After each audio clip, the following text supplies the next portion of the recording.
Good morning, everyone. This is Dr. Supriya Sonalika, Department of Political Science, YSNM College. Dear students, very good morning to all of you. आज का जो हमारा class है वो PG semester 4 के students के लिए है और पीजी सेमेस्टर 4 के कोर्स का जो पेपर 14 है जिसका कोड CC402 है उसके अंतर्गत यूनिट 5 की चर्चा आज हम लोग करेंगे।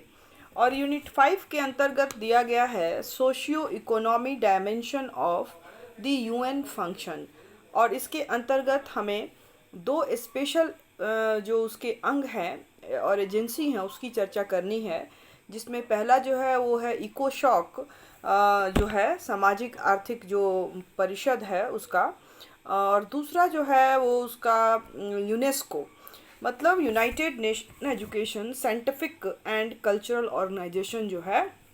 तो इन दोनों की चर्चा करनी है, लेकिन आज के क्लास में हम लोग यूनेस्को के बारे में देखेंगे कि किस तरह से यूनेस्को जो एक उसकी यूएनओ की एक स्पेशल एजेंसी है वो किस तरह से वर्क करती है, इसका संगठन क्या है और जो सोशल जो सामाजिक आर्थिक जो इसके आयाम हैं उसके रूप में यह किस तरह से यूएन का जो उद्देश्य है उस उद्देश्य को पूरा करने का प्रयास करती है।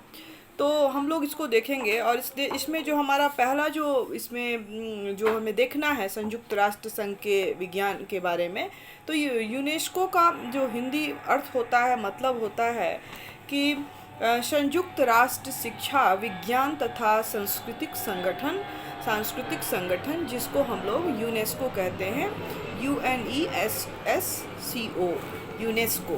अब हम देखेंगे कि इसका गठन कैसे हुआ, इसका वर्क क्या है, इसकी स्थापना कैसे हुई।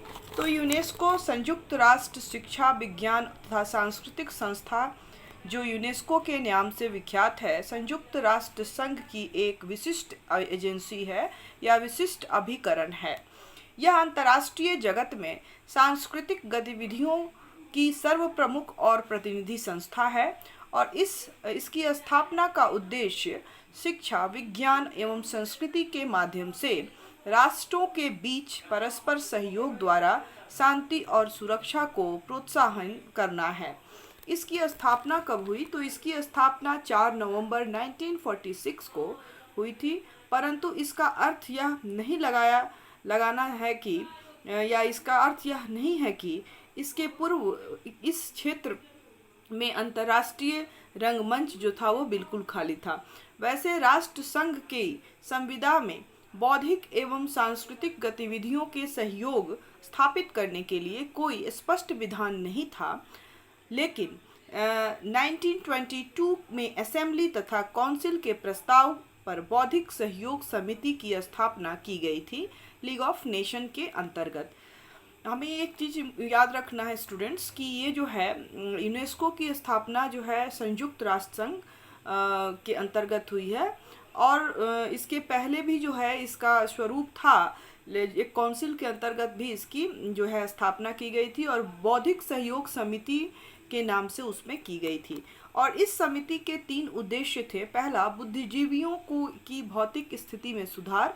दूसरा, दुनिया भर के शिक्षकों, कलाकारों, वैज्ञानिकों, लेखकों तथा अन्य बुद्धिजीवियों के मध्य अंतर्राष्ट्रीय संबंध एवं संपर्क स्थापित करना। और तीसरा, बुद्धिजीवियों के सहयोग तथा संपर्क से विश्व शांति के पक्ष को मजबूत करना। तो ये 3 इसके फंक्शन जो थे लीग ऑफ नेशन के अंतर्गत भी जो बौद्धिक सहयोग समिति थी उसकी थी।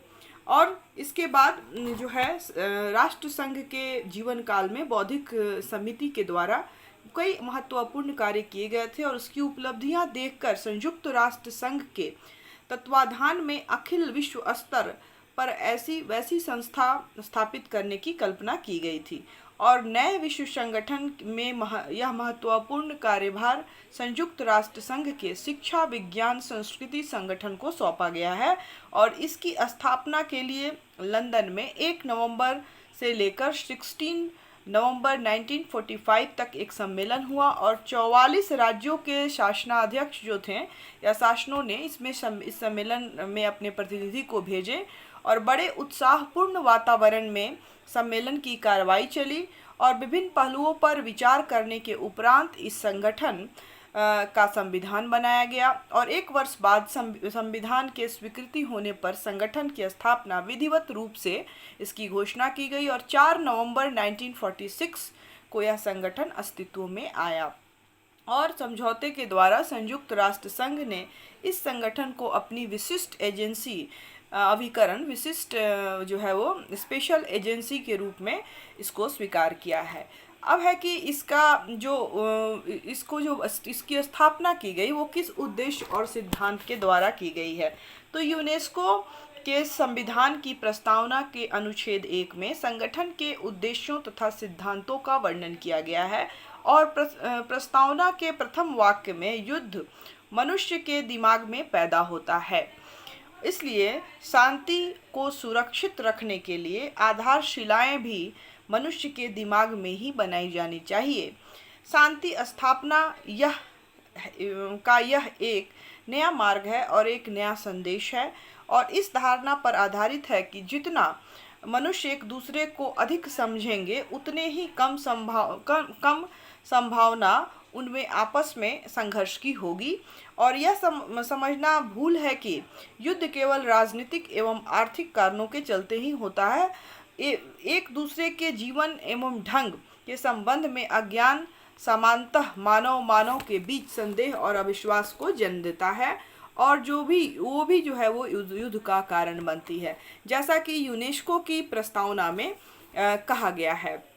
और इसका जो संगठन है, अगर इसकी संगठन और इसका जो सिद्धांत है किस सिद्धांत पर या किन उद्देश्यों पर आधारित है, तो यूनेस्को के संविधान के अनुच्छेद 1 में संस्था का उद्देश्य शांति और सुरक्षा की स्थापना में योगदान करना बताया गया है और इसके ध्येय की पूर्ति के लिए मतलब शांति और सुरक्षा की जो है पूर्ति के लिए शिक्षा, विज्ञान, संस्कृति के द्वारा राष्ट्रों में मेल भाव की भावना को स्थापित करना और उसे उन बौद्धिक दशाओं में परिवर्तित करना जिनके द्वारा अंतर्राष्ट्रीय वैज्ञानिकों, साहित्यकारों, शिक्षकों और लेखकों के बीच पारस्परिक संबंधों का विकास हो सके और सामान्य सभ्यता और संस्कृति के विकास में भी उन्नति उसको मिल सके।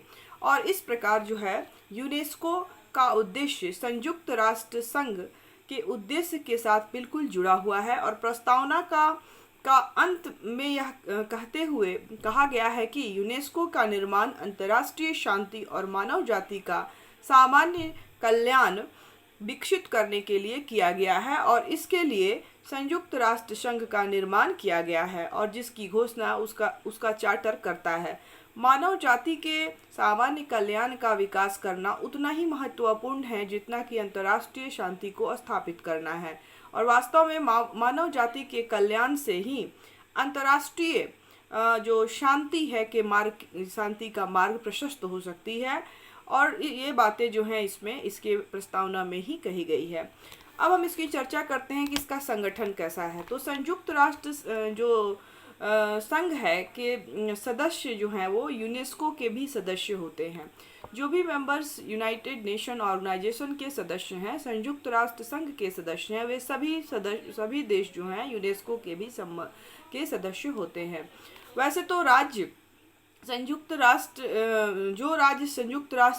का सदस्य नहीं है वे भी यूनेस्को के का सदस्य बन सकता है यदि कार्यकारिणी मंडल की सिफारिश पर यूनेस्को सामान्य सम्मेलन में उपस्थित सदस्यों के 2/3 बहुमत से अगर पारित कर दे।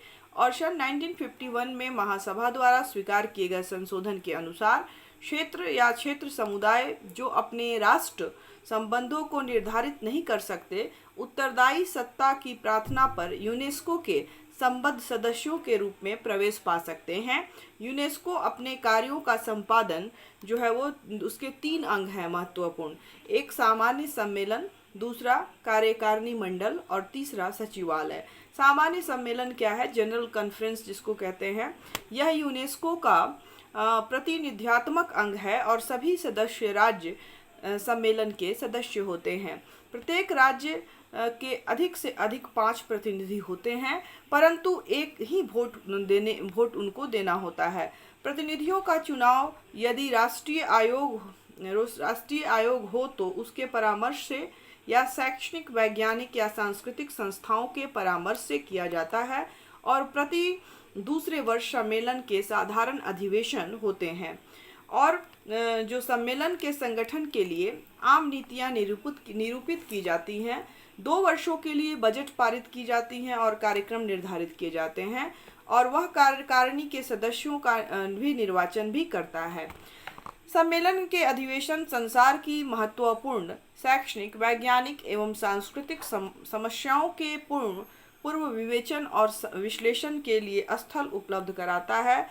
और मिस एलन विल्किंस ने कहा है कि सामान्य सम्मेलन समस्त संसार के मानसिक कार्यकर्ताओं की संसद के रूप में कार्य करता है। तो यूनेस्को का जो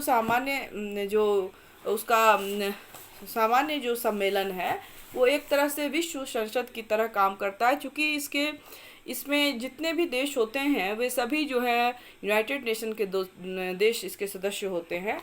तो एक तरह से ये विश्व संसद के रूप में कार्य करती है। दूसरा है कि कार्यकारिणी मंडल, जो एग्जीक्यूटिव बोर्ड जो है वो कैसे काम करती है। तो यह यूनेस्को का दूसरा महत्वपूर्ण अंग है, और प्रारंभ में इसमें 18 सदस्य होते थे, परंतु संगठन के सदस्यों में वृद्धि के कारण कार्यकारिणी मंडल के सदस्यों में भी वृद्धि हुई, और उस समय मंडल में 45 सदस्य थे। इनका निर्वाचन सामान्य सम्मेलन करता था।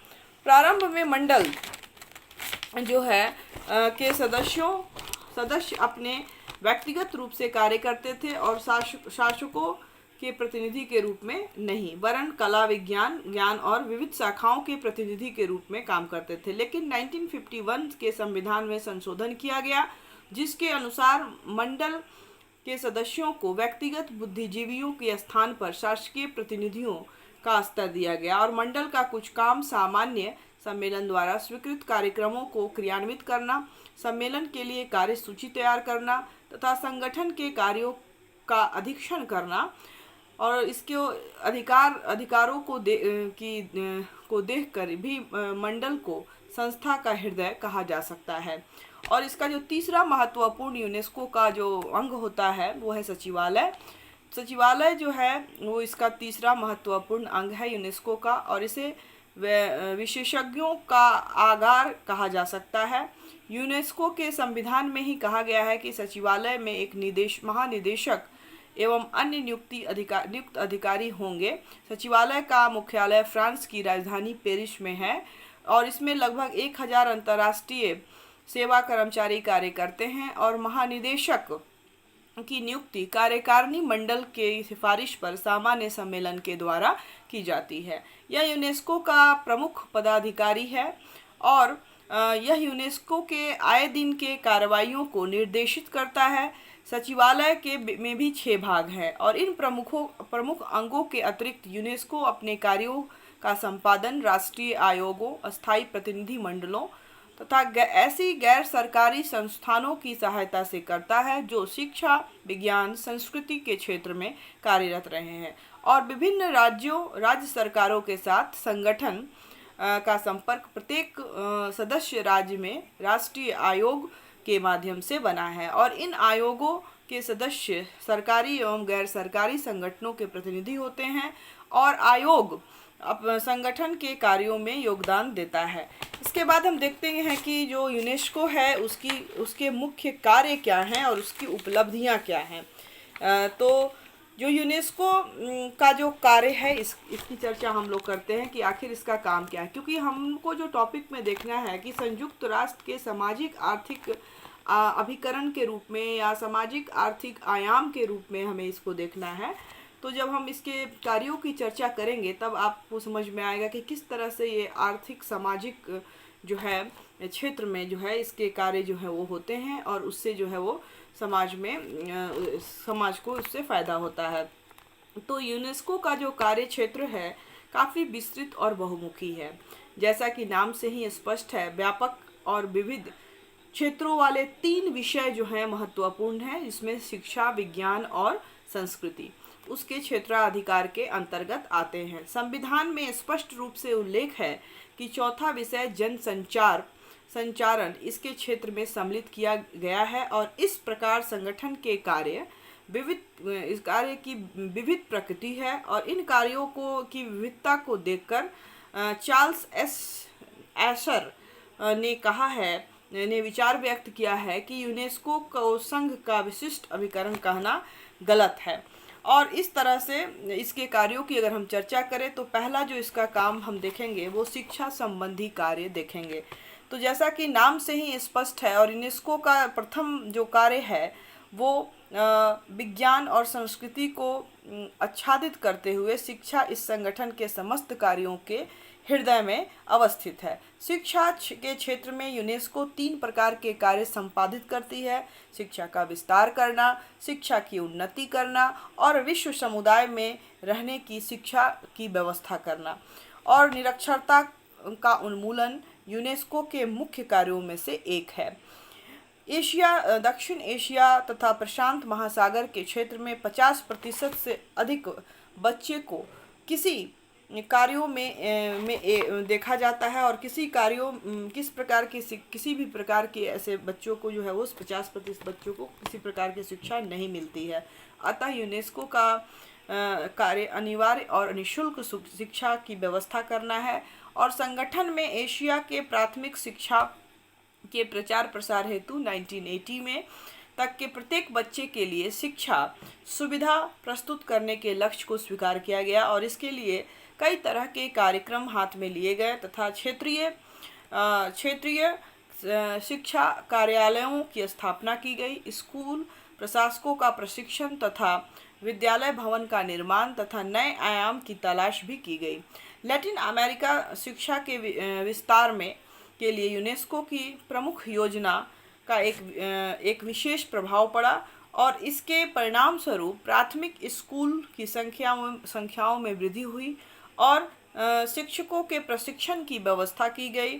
और इसके माध्यमिक शिक्षा के क्षेत्र में यूनेस्को ने अंतर्राष्ट्रीय सद्भावना के विकास के दृष्टिकोण के इतिहास, भूगोल और विदेशी भाषाओं में शिक्षण सुधारने के प्रयत्न किए। और स्कूल के बाहर दी जाने वाली शिक्षा में यूनेस्को की बुनियादी शिक्षा कार्यक्रम विशेष रूप से उल्लेखनीय है और सन 1947 में इस संस्था ने इस कार्यक्रम को अपने हाथ में लिया ताकि संसार के लगभग 50% व्यक्तियों को जिन्हें कभी भी स्कूल में पढ़ने का मौका नहीं मिला, न्यूनतम स्तर की बुनियादी शिक्षा दी जा सके। बुनियादी शिक्षा का कार्यक्रम इस धारणा पर आधारित है कि केवल अक्षर ज्ञान करा देना ही पर्याप्त नहीं है। वयस्कों के लिए बुनियादी बातों का ज्ञान आवश्यक है, जैसे पीने के लिए पानी की उपलब्धता, शौचालय बनाना, उठे हुए रसोई घर बनाना, स्थानीय सामग्री से अच्छे घर तैयार करना, भोजन में सुधार करना।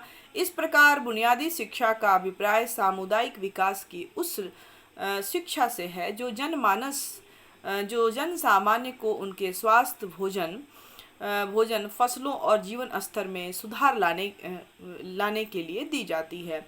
और इस कार्यक्रम के अंतर्गत निरक्षर जनता को न केवल साक्षर बनाने बल्कि उनके शारीरिक स्वास्थ्य, आहार एवं पोषण, गृह विज्ञान आदि की प्रारंभिक शिक्षा भी दी जाती है।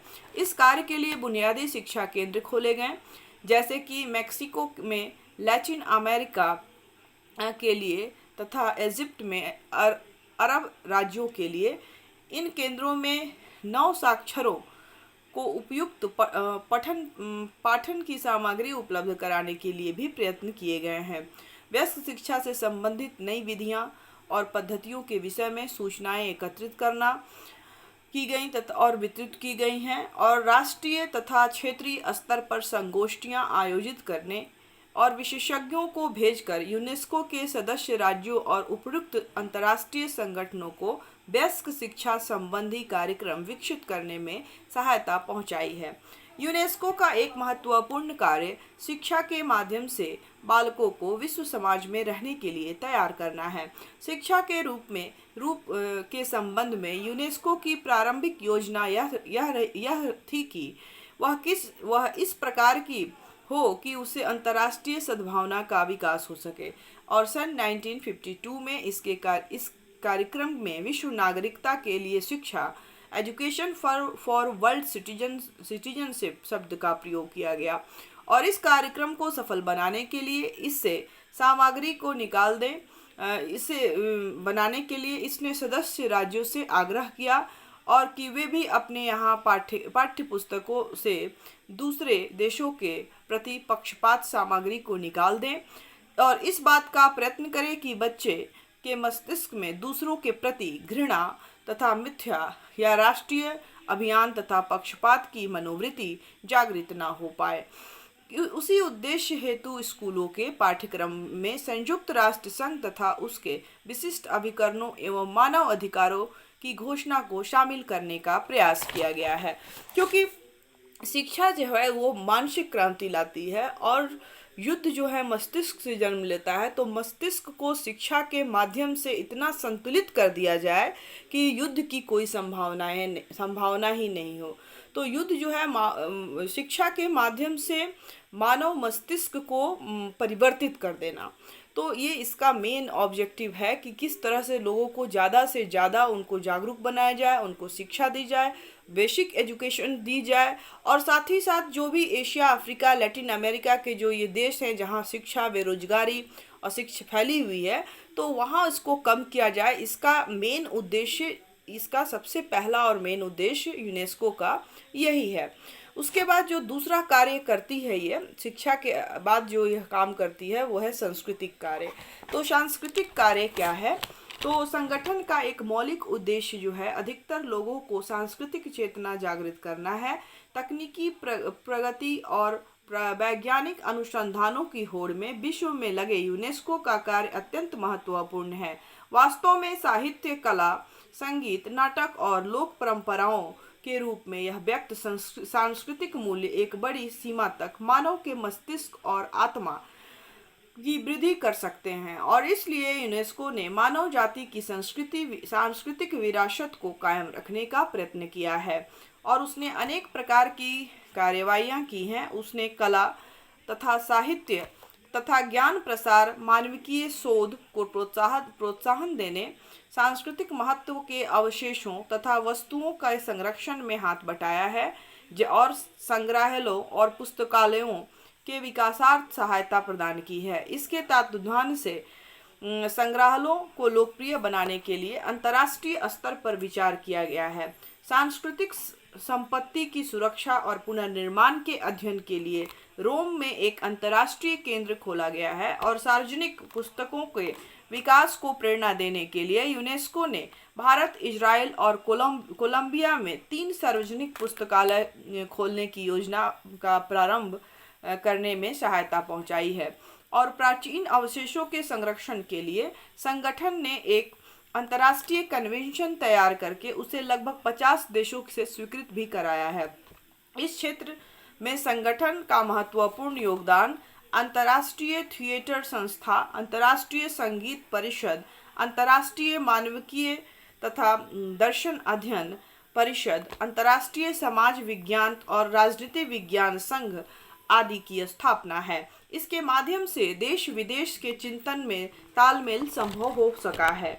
यूनेस्को के सांस्कृतिक कार्यक्रमों के तहत अनुसंधान, सभा, सम्मेलन तथा विचार गोष्ठियाँ के आयोजन होते हैं और बहुमुखी साहित्य का प्रकाशन भी होता है। संग्रहालयों के लिए फ्रेंच और अंग्रेजी में म्यूनियम नामक एक पत्रिका निकलती है और ग्रामीण क्षेत्रों के वयस्क शिक्षा संबंधी गोष्ठी का भी आयोजन किया जाता है। काल के विभिन्न क्षेत्रों में समन्वय, कला के विभिन्न क्षेत्रों में समन्वय स्थापित करने का प्रयास होता है और तथा यह राय दी जाती है कि सांस्कृतिक विषयों को शिक्षण कार्यक्रम के अंतर्गत कैसे लाया जाए। यूनेस्को नाटक, संगीत, दर्शन, म्यूजियम, पुस्तकालय आदि के सांस्कृतिक क्षेत्रों में स्वैच्छिक संगठनों के अनुदान तथा चलती फिरती कला प्रदर्शनियों को भी प्रोत्साहन करती है और पूर्व और पश्चिम के लोगों को एक दूसरे के विषय में सीखने और अधिक अवसर देने के लिए यूनेस्को जो है वह सन 1956 में के वर्ष में पूर्वी पश्चिमी सांस्कृतिक मूल्यों के परस्पर अवधारणा संबंधी प्रमुख जो है वो इसका प्रारंभ भी की है। अब देखते हैं कि विज्ञान के क्षेत्र में इसका क्या योगदान है। तो प्राकृतिक तथा सामाजिक विज्ञानों के क्षेत्र में यूनेस्को के कार्यक्रम बहुत ज़्यादा महत्वपूर्ण नहीं है। इसके प्राकृतिक और सामाजिक विज्ञानों के विकास में बड़ा ध्यान इसने दिया है। अंतर्राष्ट्रीय वैज्ञानिक सहयोग का बीज बोने के लिए यूनेस्को की उपयुक्त भूमि तैयार की है और इसके लिए इसने वैज्ञानिकों को सभा सम्मेलनों का आयोजन, वैज्ञानिक संगठनों की सहायता, अनुसंधान प्रकाशन तथा वैज्ञानिक शिक्षा के कार्य किए हैं। ये विभिन्न देशों के वैज्ञानिकों को वैज्ञानिक सूचनाओं के आदान प्रदान तथा वैज्ञानिक खोजों को आगे बढ़ाने में एक साथ बढ़ाने का काम करती है। वैज्ञानिक सूचनाओं के विस्तार में सहायता देने के लिए लैटिन अमेरिका, मध्य पूर्व, दक्षिण पूर्वी एशिया तथा अफ्रीका के क्षेत्रीय विज्ञान सहयोग केंद्र की स्थापित की है और इन केंद्रों में अनेकों विशेषज्ञ कार्य करते हैं जो एक दूसरे को अपने अपने देशों के वैज्ञानिक अनुसंधानों से अवगत कराते हैं। यूनेस्को ने ही अणु केंद्रीय शोध की यूरोपीय परिषद की स्थापना के विषय में पहल की थी और आज यह अपने क्षेत्र में विश्व के एक अग्रिम संस्था में से एक है। यूनेस्को का एक महत्वपूर्ण कार्य मरु प्रदेशों को उर्वर बनाने के संबंध में विभिन्न राज्यों में किए जा रहे प्रयोगों में तारतम्यता लाना होता भी है और संगठन ने तर प्रदेशों को निवास के योग्य बनाने का भी प्रयास किया है तथा सामुदायिक संपदा को भोजन तथा खाद्य के लिए उपयोग में लाने संबंधी कार्यों को भी प्रोत्साहन दिया है। सामाजिक विज्ञानों के क्षेत्र में यूनेस्को के शोध के विकास में सहायता पहुंचाई है और इस क्षेत्र में उसके प्रधान कार्य इस प्रकार के अंतर्राष्ट्रीय संघों का निर्माण और सहायता, विचार गोष्ठियां का आयोजन, अंतर्राष्ट्रीय तनाव पर साहित्य का प्रकाशन करना है। यह अंतर्राष्ट्रीय सामाजिक विज्ञान बुलेटिन भी प्रकाशित करता है। तो इस तरह से विज्ञान के क्षेत्र में भी यूनेस्को की जो भूमिका है वो काफ़ी महत्वपूर्ण रही है। इसके बाद जो इसका काम आता है तो विद्वानों का आदान प्रदान एवं सामूहिक ज्ञान। अंतर्राष्ट्रीय सहयोग की वृद्धि करने के लिए यूनेस्को सदस्य राज्यों में व्यक्तियों के आदान प्रदान के कार्यक्रम को प्रोत्साहित करता है।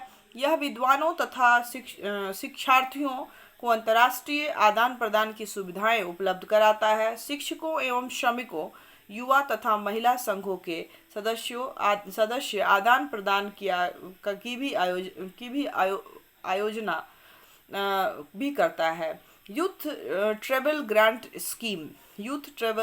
स्कीम के अंतर्गत शिक्षा संबंधी अंतर्राष्ट्रीय कार्यक्रम में भाग लेने वाले विद्यार्थियों के भ्रमण में होने वाले खर्च को संगठन के द्वारा पूरा किया जाता है और इस तरह व्यक्तियों के आदान प्रदान के कार्यक्रम के अंतर्गत विश्व दूरस्थ देशों के वैज्ञानिकों और विद्वानों का आपस में संबंध या संपर्क स्थापित हो जाता है। यूनेस्को के महत्वपूर्ण कार्यक्रमों के अंतर्गत सामूहिक ज्ञान प्रचार का कार्य भी आता है और इस कार्य हेतु यूनेस्को ने प्रेस, रेडियो, फिल्म, टेलीविज़न के विस्तार के लिए भी काफ़ी प्रयत्न किया है। विदेशों में शोध तथा उच्चतर अध्ययन के लिए कहाँ कौन से अवसर सुविधाएं हैं, इन सभी की जानकारी भी वह देता है। और इस तरह से संगठन ने अमेरिका जैसे कठोर मुद्रा क्षेत्रों से पुस्तकों तथा शिक्षण सामग्री की खरीद में नरम मुद्रा क्षेत्रों के समक्ष डॉलर के अभाव की कठिनाई को दूर करने के लिए लाखों डॉलर के कूपन जारी किए हैं, जिसमें नरम मुद्रा वाले राज्य आवश्यक पुस्तकें, शिक्षण, फिल्में तथा वैधानिक सामग्री खरीदे जा सकते हैं। तो इस तरह से हम देखें तो यूनेस्को जो है वह विद्वानों के आदान प्रदान में भी इस माध्यम से बहुत ही इसका योगदान रहता है। इसके अन्य कार्य जो हैं इसके अन्य कार्य के अंतर्गत यूनेस्को ने संयुक्त राष्ट्र महासभा के व्यापक सहायता कार्य में भी भाग लिया है और यह अपने विशेषज्ञों द्वारा सदस्य राज्यों को उपयुक्त सहायता प्रदान करता है। यह अग्रिम विकास योजनाओं के द्वारा अनुसंधान के आधार पर विभिन्न देशों की जनता का जीवन स्तर ऊंचा उठाता है। इसने संयुक्त राज्य अमेरिका, कनाडा आदि में जन कल्याणकारी संस्थानों द्वारा जन संग्रह करके इसमें विभिन्न देशों के शरणार्थियों के पुनर्वास में बड़ी सहायता पहुंचाई है। और इस प्रकार हम देखते हैं कि यूनेस्को के कार्य काफ़ी महत्वपूर्ण तथा विश्वव्यापी हैं और अपने अधिकार एवं कार्य के संबद्ध क्षेत्रों में इसने सफलता हासिल की है। इसकी सर्वाधिक महत्वपूर्ण उपलब्धि शिक्षा के जगत में है, परंतु उसका अभिप्राय यह नहीं है कि अन्य क्षेत्रों में इसकी उपलब्धियां कम है। अब हम इसका देखते हैं कि यूनेस्को जो है उसका मूल्यांकन कि किस तरह से, क्या इसमें अच्छाइयाँ हैं, क्या बुराइयाँ हैं और किस तरह से इसको और ज़्यादा अच्छा और व्यापक बनाया जा सकता है। तो यूनेस्को की स्थापना के लगभग 30 वर्ष से भी ज़्यादा जो है वो हो चुके हैं और 46 में अगर हुआ है तो 30 वर्ष क्या बहुत ज़्यादा हो गया है। और इस अवधि में इसने शिक्षा और संस्कृति को फैलाने और सुधार करने में काफ़ी उल्लेखनीय कार्य किए हैं। इसके साथ यह भी मानना होगा कि इसकी गतिविधियों से अंतर्राष्ट्रीय सहयोग को भी बढ़ावा मिला है और इस प्रकार परोक्ष रूप में विश्व शांति का पक्ष भी मजबूत हुआ है। इस संस्था में कुछ दुर्बलताएं ना होती इस संस्था में कुछ दुर्बलताएं ना होती तो यह और भी अधिक प्रगति कर सकता था। और इस संस्था की जो दुर्बलताएं हैं उसको हम देख सकते हैं कि इसमें क्या कमियां या दुर्बलताएं हैं। तो इस संस्था की जो पहली दुर्बलता है वह यह है कि इसके संविधान की प्रस्तावना में काफ़ी उच्च आकांक्षाओं को स्थान दिया गया है। यह ठीक है कि उच्च एवं गरिमायुक्त घोषणाएं मनुष्य की कल्पनाओं को आकृष्ट करती है, किंतु उनके पूर्ण न होने से निराशा और निरुत्साह का वातावरण भी उत्पन्न होता है। जब से यूनेस्को की स्थापना हुई है तब से इसके द्वारा मनुष्यों के मस्तिष्क में शांति का गढ़ निर्मित करने का प्रयास किया जाता रहा है, किंतु क्या वे इतने शक्तिशाली हुए हैं कि शांति को भंग होने से बचा सके? हमारा अनुभव निषेधात्मक है। चार्ल्स पी स्लेचर ने लिखा है कि उन साधनों को निश्चित करना कठिन है और उन्हें लागू करना तो और भी कठिन है, जिनके द्वारा मनुष्यों के मस्तिष्क में शांति की सुरक्षा गढ़ निर्मित किए जा सके। और यूनेस्को की सबसे बड़ी कठिनाई यही है। वास्तव में निरक्षरता उन्मूलन कार्यक्रम के द्वारा यूनेस्को अपने उद्देश्य की प्राप्ति नहीं कर सकता, क्योंकि बहुत से युद्ध ऐसे लोगों के बीच होते हैं जो सबसे अधिक साक्षर और सर्वाधिक शिक्षित रहते हैं। तो इस तरह से हम देखें तो इसके जो प्रेम्बल में ही लिखा गया है कि जो मनुष्य के मस्तिष्क में ही शांति को स्थापित कर दिया जाए शिक्षा के माध्यम से। तो एक तरह से हम देखें तो वो जो उसका माध्यम था उसमें यह पूरा नहीं कर पाया। और नहीं करने का रीज़न जो रहा कि जो हर व्यक्ति को जो है वो युद्ध कितने भी शिक्षित हो जाएं, अगर युद्ध जिन्हें करना है वो करेंगे ही। और हम देखते हैं कि जो ज़्यादा शिक्षित लोग हैं वो ज़्यादा ही ये इस तरह की गतिविधियों में उनका ध्यान जो है वो आकृष्ट होता है और इसके बहुत सारे एग्जाम्पल जो हैं भरे पड़े हैं। दूसरा जो इसकी कमियां हैं या दोष है कि कुछ लोग यूनेस्को की मूल धारणा पर आक्षेप करते हैं। यूनेस्को की यह मान्यता है कि अंतर्राष्ट्रीय सद्भावना से प्रेरित शिक्षा और सांस्कृतिक आदान प्रदान आदि सभी गतिविधियों के द्वारा विभिन्न राष्ट्रों के बीच संबंध बढ़ते हैं। इससे वे एक दूसरे के निकट से समझने का अवसर उन्हें प्राप्त होता है और इस प्रकार अंतर्राष्ट्रीय समाज और शांति की स्थापना को प्रोत्साहन मिलता है। इस धारणा में यह मान्यता अंतर्निहित है कि राष्ट्र एक दूसरे को न जाने और शिक्षा और सांस्कृतिक स्तरों पर अलग अलग कार्य करने के कारण युद्ध में प्रवृत्त होते हैं, परंतु इतिहास इस बात को सिद्ध नहीं होती। फ्रांस और जर्मनी के लोग एक दूसरे से सुपरिचित हैं और भी उनके बीच घोर जो है रक्तपात से परिपूर्ण युद्ध हुए हैं।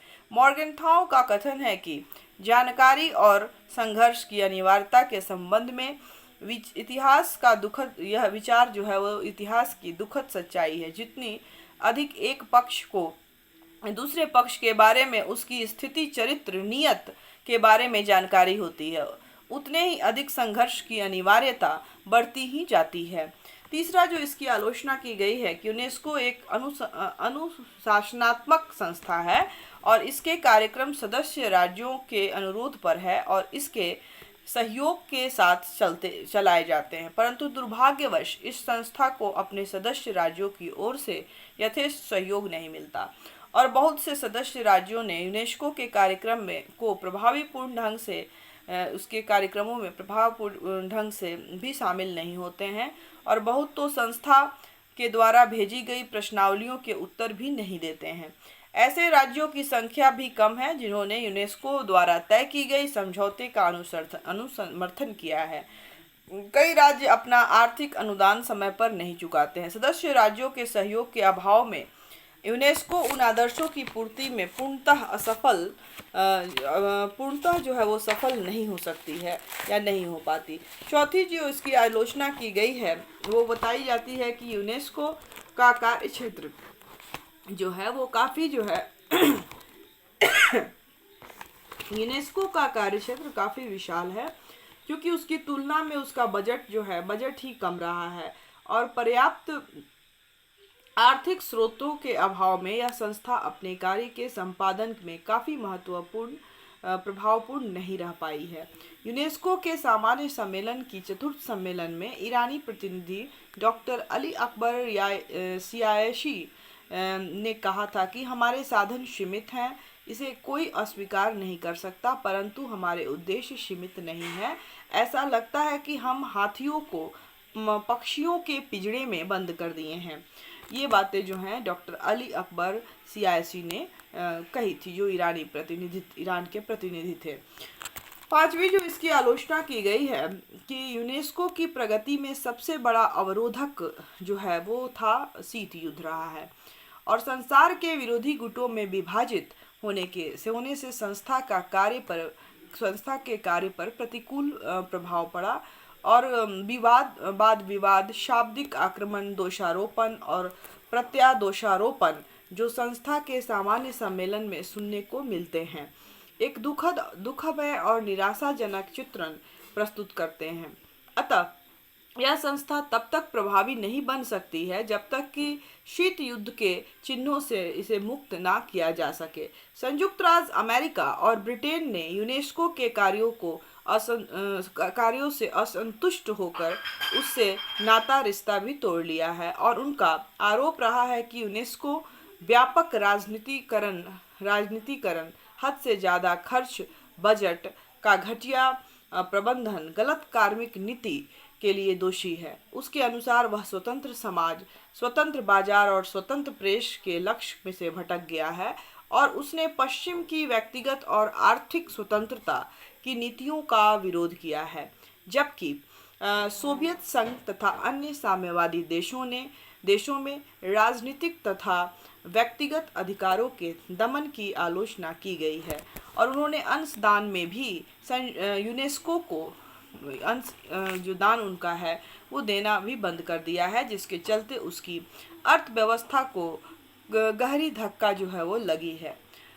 इन सब जो आलोचना है उसके बावजूद, इन दुर्बलताओं के बावजूद हम यूनेस्को की उपलब्धियों की उसकी असफलताओं से तुलना जो अगर हम करें तो उससे बहुत अधिक रही है उसकी उपलब्धियां और इसके कार्य तथा सफलताएं जो है काफ़ी जो है वो उत्साहवर्धक रही है।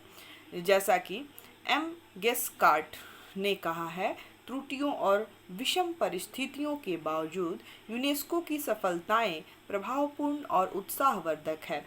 अपने कार्यकाल की छोटी सी अवधि में राष्ट्र, जनता तथा सभ्यता को एक दूसरे के नज़दीक लाने में तथा भूतकाल के किसी भी संगठन की अपेक्षा यूनेस्को ने अधिक महत्वपूर्ण एवं सराहनीय कदम उठाए हैं।